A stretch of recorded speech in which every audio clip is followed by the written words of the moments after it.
What if I told you your biggest dreams could start coming true while you sleep? Not by hustling harder, not by forcing it, but by doing less.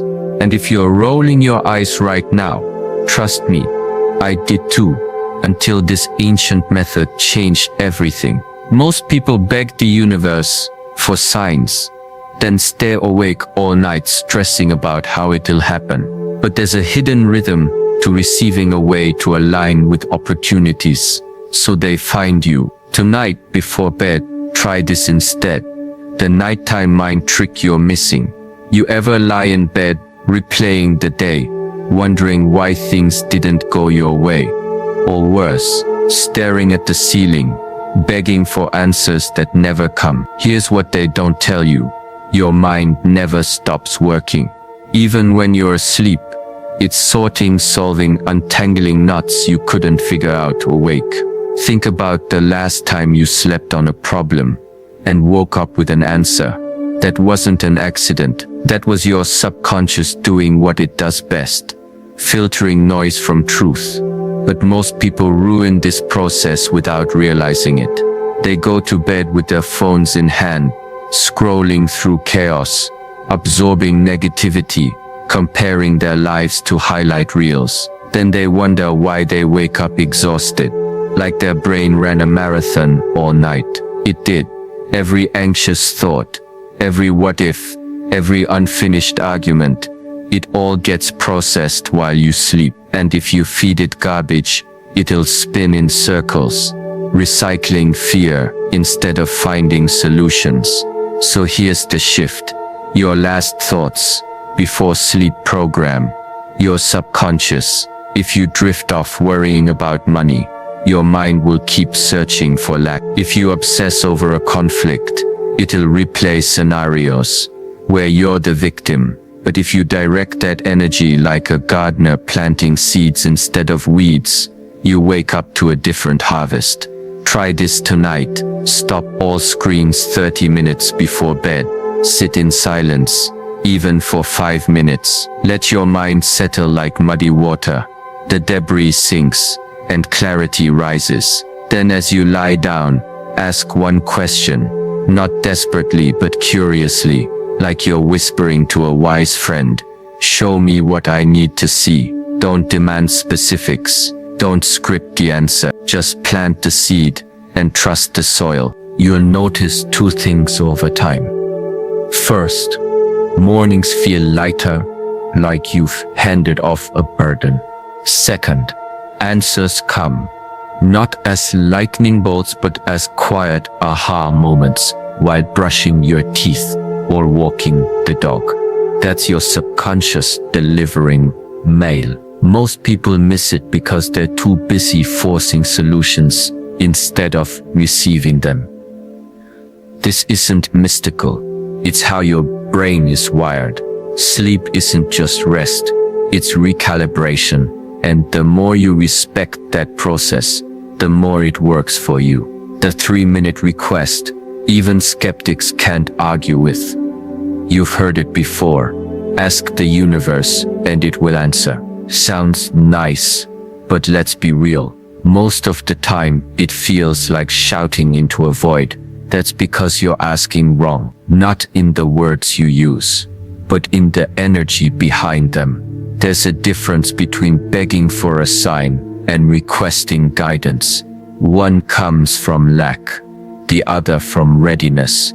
Here's how to do it in a way that even the most logical mind can't dismiss. Grab your phone. Yes, the same device you're told to avoid at night. Open your notes app. Type one sentence, no more. Show me the next step toward your goal in a way I'll recognize. Not give me $1 million. Not make my ex regret leaving. Those are demands, not requests, and they're too vague.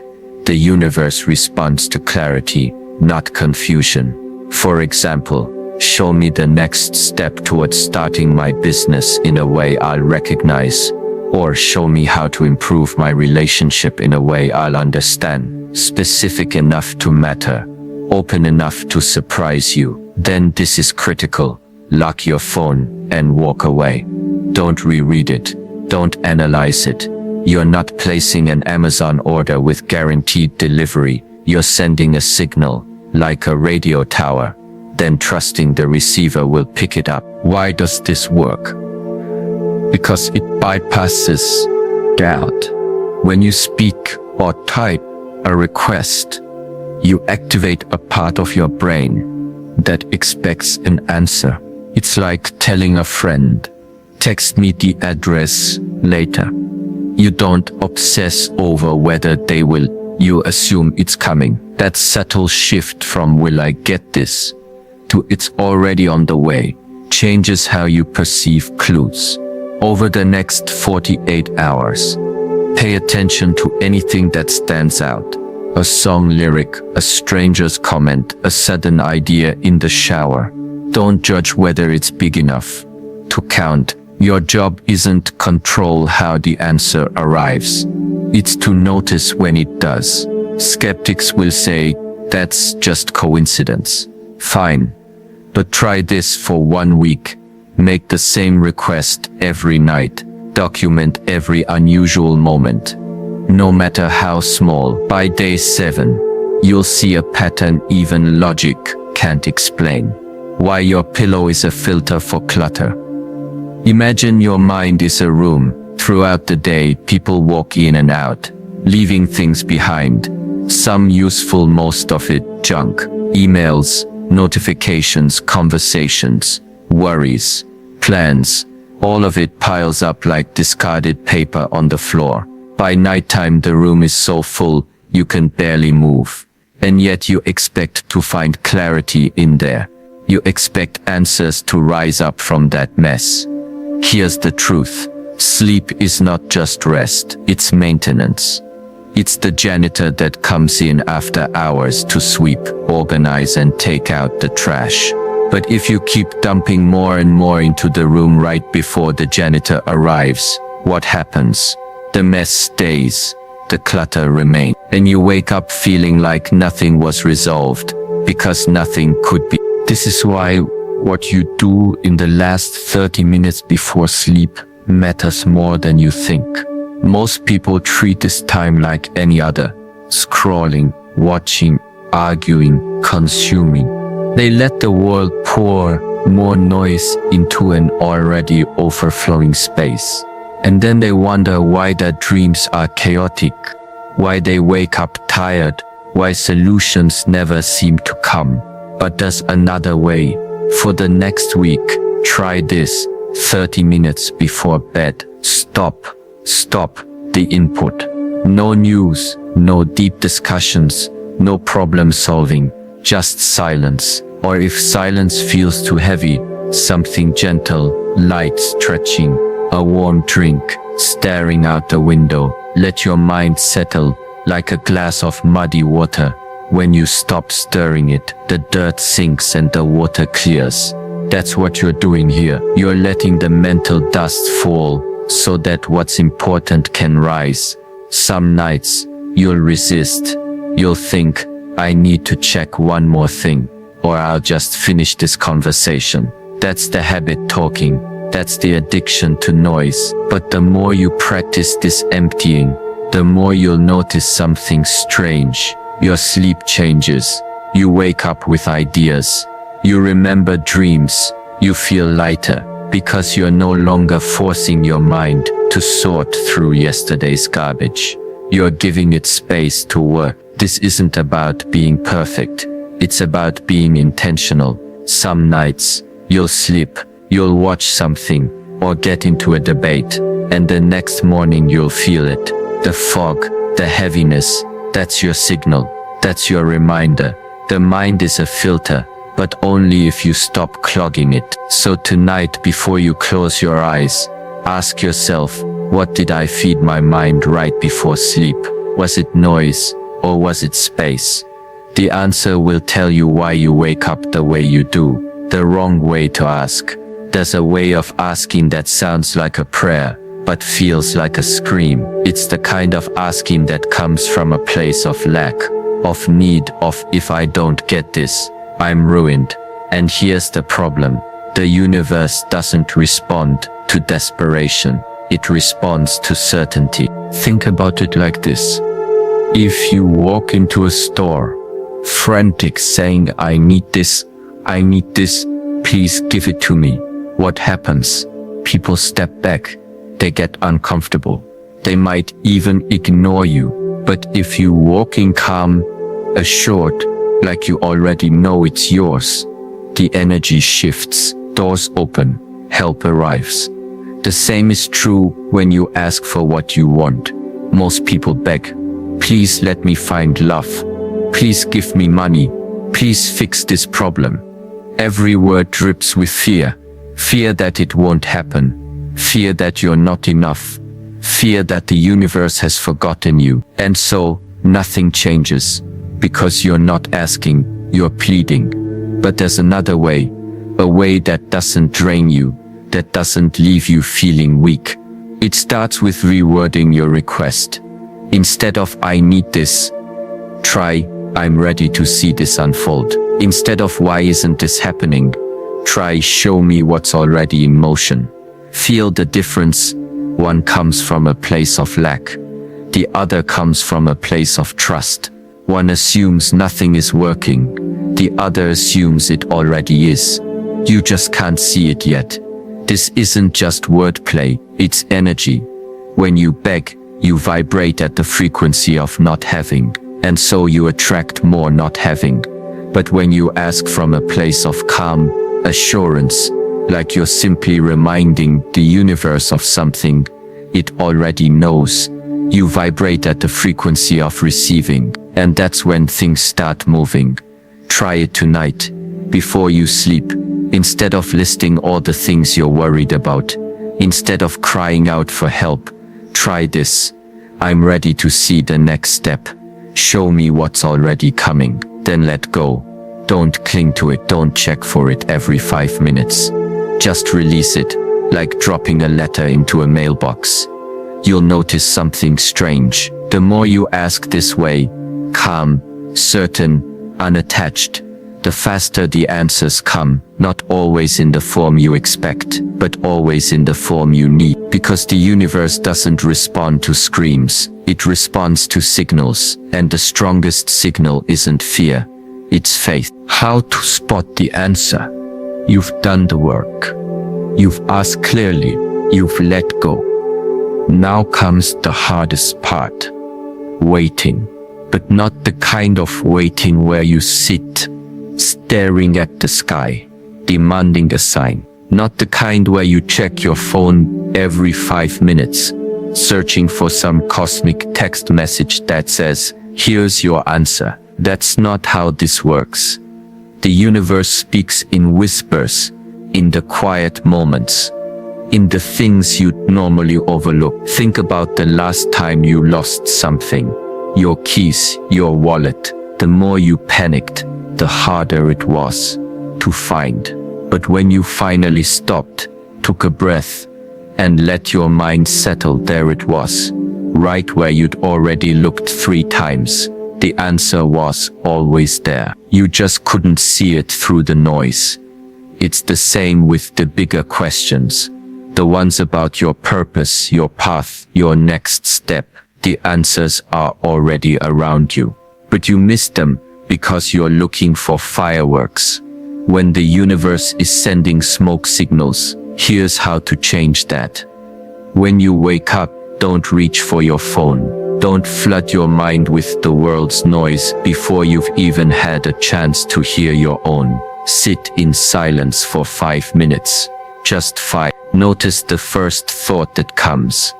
Not the one you force, not the one you want to think, but the one that drifts in naturally. Maybe it's a memory. Maybe it's a song lyric stuck in your head. Maybe it's a sudden urge to call someone. Don't dismiss it because it seems random. Random is how the universe gets your attention.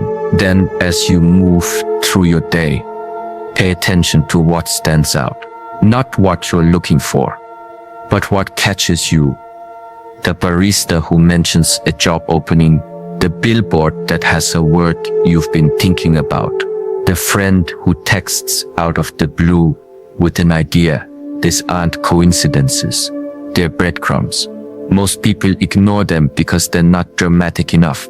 They want a booming voice from the sky, a lottery win, a stranger handing them a golden ticket. But the real answers come dressed as ordinary moments, the kind you'd scroll past if you weren't paying attention. Try this. For the next 3 days, keep a small notebook with you. Every time something pings in your awareness, a phrase, a feeling, a seemingly unimportant detail, write it down. Don't judge it. Don't decide whether it's the answer. Just record it. At the end of the 3 days, look back. You'll start to see a pattern, a direction, a nudge. The key is to stop forcing it. Stop demanding that the universe shout. Instead, listen like you're tuning a radio gently, patiently adjusting the dial until the static clears. The signal was always there. You just had to stop drowning it out. When doubt creeps in, the moment will come. Maybe it's already arrived as you read these words. When you look around at your unchanged circumstances and feel that first flicker of skepticism. 3 days have passed since you planted your request into the universe before sleep. Maybe 5, a week. The initial excitement has faded, replaced by that familiar hollow feeling in your gut that whispers, "See, nothing's happening. This doesn't work." This crossroads is where most journeys end. This is where people close the book, delete the app, shake their heads, and return to what they know. The grind, the struggle, the lonely path of forcing outcomes through sheer willpower. But what if I told you this moment of doubt isn't the end? It's not even an obstacle. It's part of the process.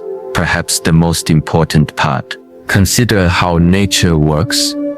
A seed underground shows no visible growth for days, sometimes weeks. To the impatient gardener, nothing appears to be happening. But beneath the surface, roots are spreading, preparing the foundation for what will eventually break through the soil. The most vital growth always happens where we can't see it. Your current experience of nothing happening might simply be the universe working on the roots of your request. When doubt arrives, don't panic. Don't abandon ship. Instead, recognize this as the precise moment when your commitment is being tested. The universe isn't ignoring you. It's waiting to see if you're serious. Are you the type who gives up at the first sign of resistance? Or do you have the patience to trust in timing you can't yet comprehend? This is when you need to adjust your approach, not abandon it. If your initial request hasn't manifested in the way you expected, try refining it. Instead of demanding, "Show me my purpose right now," shift to "Help me recognize the small steps toward my purpose." Rather than insisting, "Give me financial abundance immediately," ask, "Show me how to align myself with abundance." These subtle shifts in wording create subtle shifts in energy. And energy is the currency the universe trades in. The resistance you feel isn't proof this doesn't work. It's proof you're close to a breakthrough. Like tuning an old radio, the static increases just before you hit the perfect frequency. That moment when you want to give up. That's often the exact moment before everything changes. The darkness is deepest just before dawn. The final contractions are most painful right before birth. Your doubt isn't a stop sign, it's a milestone.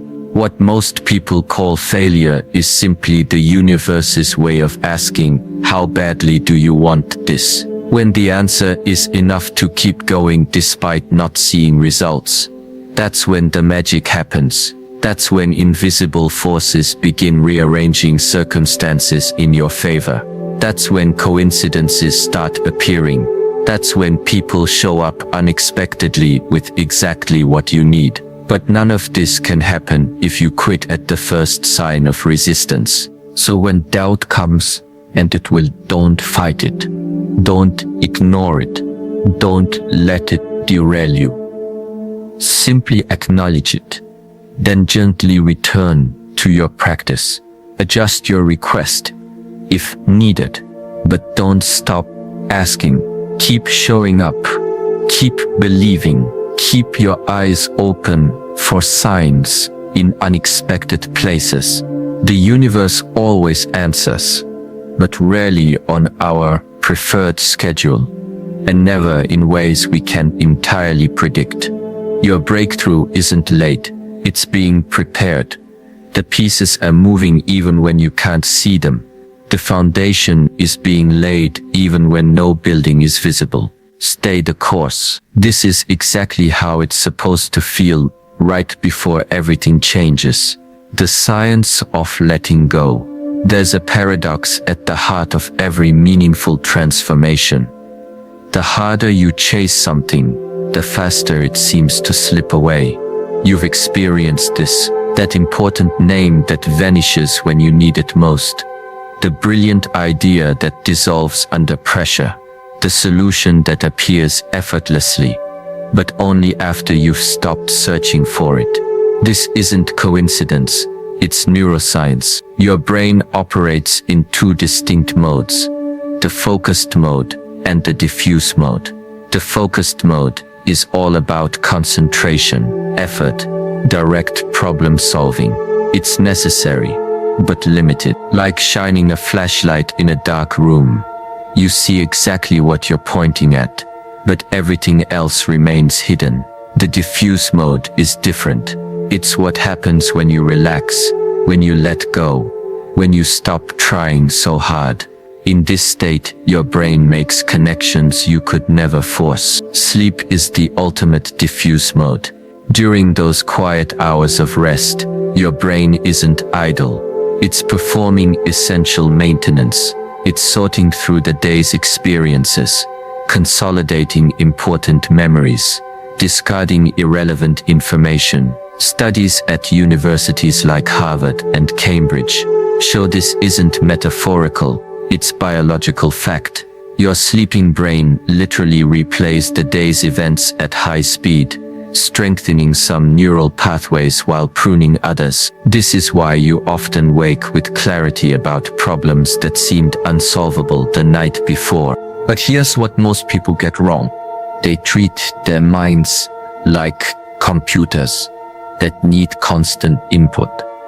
They scroll before bed. They obsess over problems. They demand immediate answers.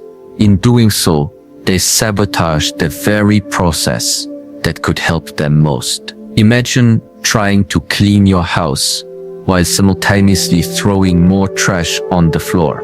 That's what happens when you don't create mental space for solutions to emerge. The art of letting go isn't about giving up. It's about shifting strategies. When you're stuck on a problem, instead of redoubling your efforts, try this. Write down exactly what you're trying to solve. Be specific. Then, walk away. Take a shower. Go for a walk. Sleep on it. Do anything that allows your focused mind to relax. What feels like wasting time is actually the most productive thing you could do. This explains why inspiration often strikes at the most unexpected moments. In the shower, during a commute, while washing dishes. These mundane activities create the perfect conditions for your diffuse mode to work its magic. Your conscious mind is occupied just enough to stop obsessing, while your subconscious is free to make connections your focused mind would miss. The implications are profound. That business problem you've been wrestling with, the creative block, the relationship challenge, the answer may already be within you, not in the part of your brain that's exhausted from trying, but in the quieter, wiser parts that only speak when you stop shouting. Your job isn't to force solutions, it's to create the conditions for them to emerge. This is why ancient wisdom traditions emphasize meditation, mindfulness, stillness. They understood what science now confirms. that some truths can only be heard in silence. Some answers only come when we stop demanding them. Your mind is like a pond. When you keep stirring the water, it stays muddy. When you let it settle, everything becomes clear. So tonight, try something different. Instead of taking your problems to bed with you, try this simple ritual. Write down one challenge you're facing. Phrase it as a question, then set it aside. Say to yourself, I don't need to solve this now. I trust the answer will come. Then let go. Sleep, shower, walk. Trust that your mind is working on it even when you're not. The solution is coming, not through force but through surrender. Not through tension, but through trust. The answers you seek are already within you. You just need to get out of your own way. Why most people never receive. The greatest obstacle to receiving what you truly desire isn't the universe's unwillingness to provide. It's your own mind's attachment to how it should arrive. This is the silent thief that steals dreams before they can manifest. The invisible barrier that keeps people stuck in longing while the answers they seek dance just beyond their reach. You've seen this in your own life.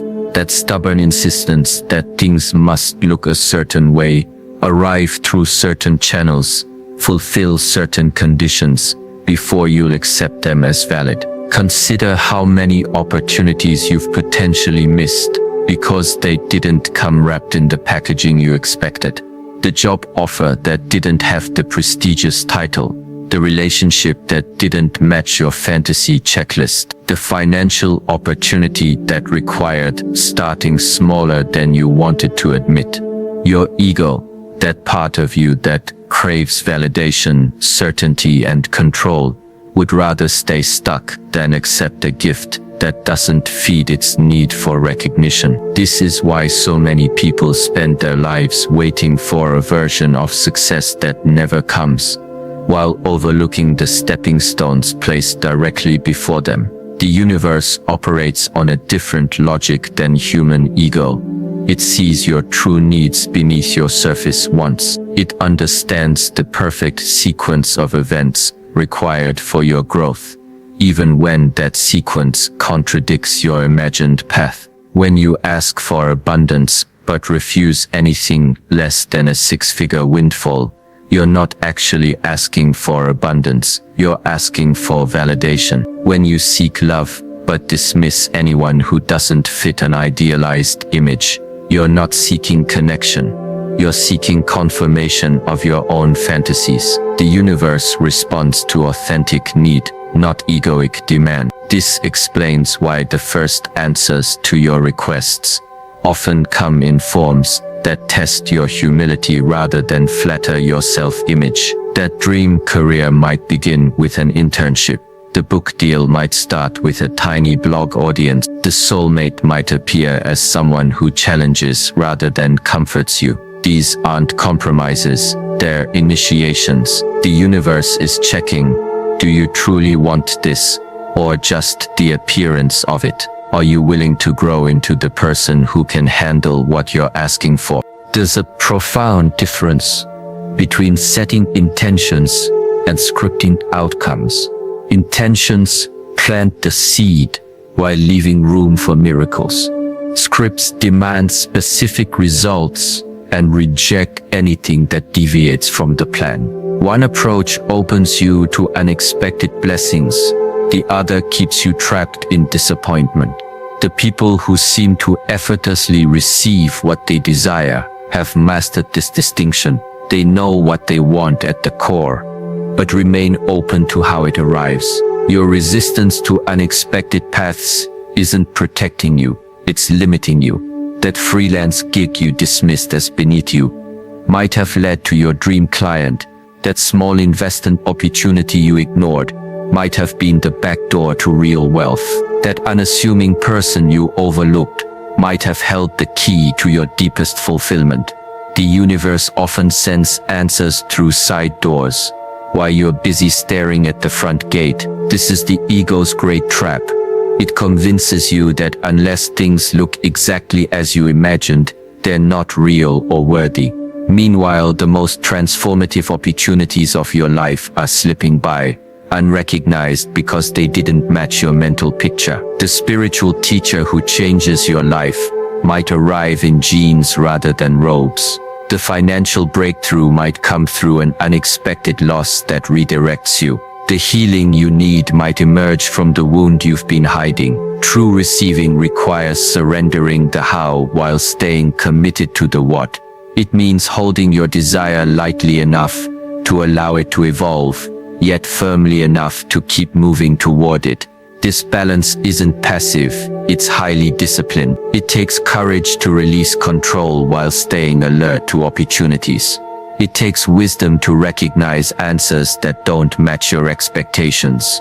It takes humility to accept that your limited perspective might not see the whole picture. Tonight, as you prepare to sleep, try this shift. Instead of listing exactly what you want to receive, state the core need beneath it. Instead of give me a corner office, try guide me to work where I feel valued and impactful. Instead of send me my soulmate, try help me recognize deep connection in whatever form it appears. Then notice what happens over the coming days. The answers may surprise you, not by their absence, but by their unexpected forms. The universe is always responding. The question is, are you flexible enough to receive it? The 7-day challenge for non-believers. The mind resists what it cannot measure. You want proof before commitment, a reasonable demand in a world full of empty promises. So here's an experiment that requires no faith, only curiosity. For 7 days, you'll engage in a simple practice that bypasses belief and goes straight to evidence. No spiritual jargon, no required devotion, just a clean, measurable test of whether this approach has merit. Each night before sleep, you'll write one clear sentence in a notebook or phone note, not a paragraph, not a wish list. One specific actionable request, phrased as, show me X, in a way I'll recognize. For example, show me the next step toward my ideal career, in a way I'll recognize. Or, show me how to improve my closest relationship, in a way I'll understand. The key is specificity without controlling the outcome. You're not dictating how the answer should come. You're simply asking to recognize it when it appears. Each morning before checking your phone or engaging with the world, you'll write one observation from the previous day, not an interpretation, not a judgment, just a factual note of anything that stood out, a conversation, a song lyric, a billboard message, a sudden thought in the shower. The rule here is simple. If it pinged your awareness, write it down. Don't filter based on whether it seems important or not. The most significant signs often appear trivial at first glance. Days 1 through 3 will likely feel uneventful. This is normal. You're calibrating your attention, learning to distinguish signal from noise. You'll be tempted to dismiss small coincidences or think, I'm making this up. Push through that resistance. The goal isn't to have earth-shattering revelations, it's to notice subtle patterns. By day 4, something shifts. You'll start seeing repetitions, maybe a word that keeps appearing in different contexts, or a theme that threads through unrelated encounters. These aren't random, they're the universe's way of underlining a message. Your logical mind will protest, insisting these are coincidences.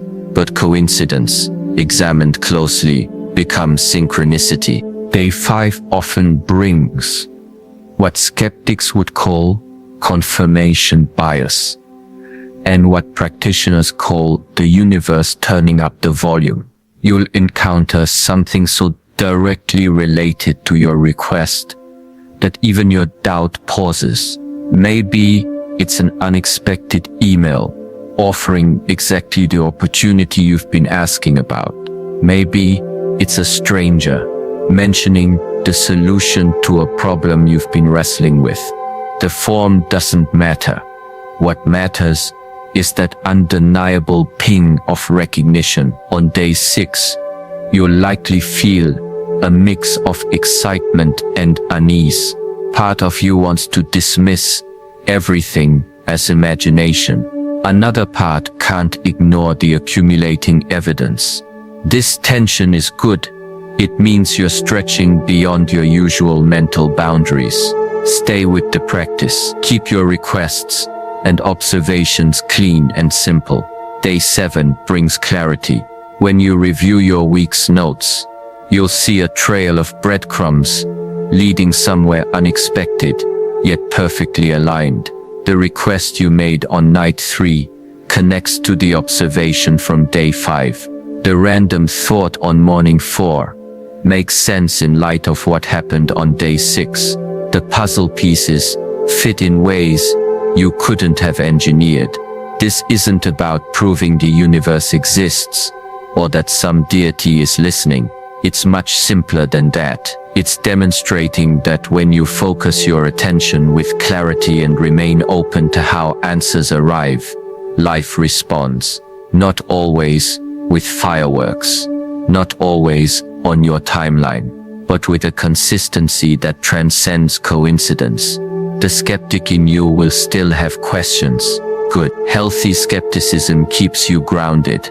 But after 7 days of this practice, even the most resistant mind has to admit something is happening here that defies pure chance. That's all the proof you need to continue. Not blind faith, verified experience. The midnight shift you won't notice. The most profound changes happen so gradually you barely feel them. One day you realize you've stopped doing something that once consumed you or started doing something you never thought possible. This is how true transformation works. Not with fanfare, but with quiet inevitability. The practice you've been following works the same way. At first, you're hyper-aware of every step. The nightly requests, the morning observations, the constant scanning for signs. Then, without realizing it, something shifts. You wake up one morning and notice you didn't check your phone immediately. You catch yourself pausing before reacting to bad news. You find solutions coming to you instead of you chasing them. These aren't isolated moments. They're evidence of a fundamental rewiring.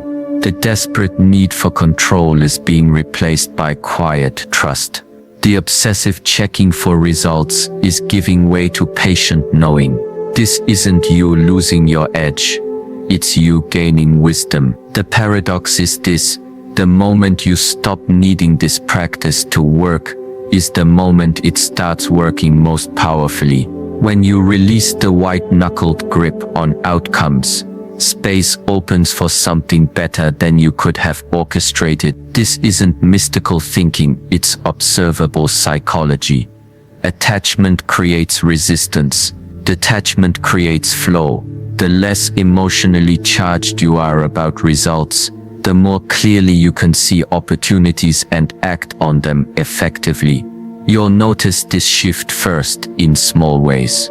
That project you've been forcing suddenly comes together effortlessly. That person you've been chasing reaches out unexpectedly. The money you needed arrives from an unanticipated source. These aren't coincidence, they're the natural consequences of aligning with how life actually works, rather than how you think it should work. The real magic happens in what stops happening. The sleepless nights decrease. The frantic overthinking diminishes. The constant second-guessing quiets.